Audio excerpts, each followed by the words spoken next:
አብዛኞቻችሁ በተደጋጋሚ በኮሜንት ላይ ባነሳችሁ ጥያቄ መሰረት አዲስ ቪዲዮ ይዤላችሁ መጥቻለሁ። አሁንም ድረስ ከአሊኤክስፕረስ ላይ እቃ እየታዘዘ ነው ወይ ደግሞ አሁንም ድረስ እየመጣ ነው፣ ሺፒንግ አድሬሱን እኛ ጋር ተቀያየረ፣ እንዲሁም ደግሞ አሁን ጉምሩክ ላይ የወጣ ህግ ምንድነው፣ አዳዲስ ህጎች ተቀይረዋል፣ እነሱ ህጎች ምንድናቸው የሚለውን በዛሬ ቪዲዮ ነግራችኋለሁ። በዚህ በኢኮመርስ ዙሪያ አዳዲስ ቪዲዮዎችን እየሰራሁ እገኛለሁ። ነገር ግን እየታየልኝ አይደለም። እንዲሁም ደግሞ ለቻናሉ አዲስ ሲሆናችሁ ላይክ፣ ሰብስክራይብ ማድረግ እንዳይረሳ።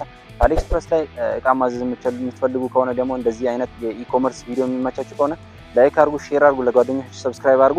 እንግዲህ ወደ ጉዳዩ ስገባ ከአሊኤክስፕረስ ላይ አሁንም ድረስ እቃ እየታዘዘ ነው። ነገር ግን ሺፒንጉ አሁን እየተቀያየረ ነው። አፕሊኬሽኑ ላይ ሲገቡ ምንም አይነት እቃ ብትመርጡ ሺፒንጉ 20000፣ 13000፣ 12000፣ 20000፣ 23000 ምናምን ነው የሚለው እና ይሄ ነገር እኔ ጋር ብቻ መሰለኝ የነበረው።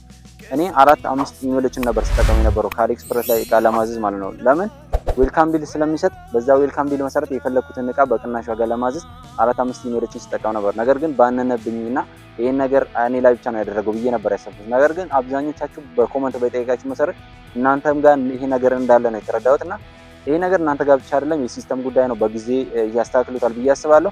ጉምሩክ ላይ ደግሞ ምንድነው አዲስ ህግ የተቀየረው ብላችሁ ለጠየቃችሁ ሰዎች ደግሞ ማንኛውንም እቃ ከሌላ ቦታ ከአሊኤክስፕረስ ሆነ ከአሊባባ፣ አማዞን፣ ሼን ላይ ብታዙ ያንዳንዱ እቃ ቀረጥ ትከፍላላችሁ ከዚህ በኋላ ማለት ነው። ሶ ቀረጥ የምትከፍሉ ከሆነ ደግሞ ማንኛውንም እቃ ኮምፒውተር፣ ላፕቶፕ በጣም ውድ የሚባሉ እቃዎችን ማዘዝ ትችላላችሁ ማለት ነው። የምታምኑ ካስተመሮች እዛ ላይ ካላችሁ እንግዲህ ከአሊኤክስፕረስ ላይ ስታዙ የተቀየረው ጉምሩክ ላይ የተቀየረው ህግ ማንኛውንም እቃ ከአሊኤክስፕረስ ላይ ከውጭ የሚገባ ማንኛውንም እቃ ቀረጥ ትከፍላላችሁ። የቀረጡ ዋጋ ደግሞ ከፈለጋችሁ በቀጣይ ቪዲዮ አንድ እቃ መርጠን ይሄንን እቃ ብናዝ ምን ያህል ቀረጥ እንከፍላለን የሚለውን የምናየው ይሆናል። እንግዲህ ከአሊኤክስፕረስ ላይ እቃ ብታዙ፣ ከአማዞን ከአሊባባ ላይ ብታዙ ከዚህ በኋላ ቀረጥ ትከፍላላችሁ ማለት ነው።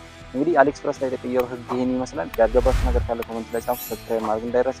በሌላ ቪዲዮ እስከምንገናኝ መልካም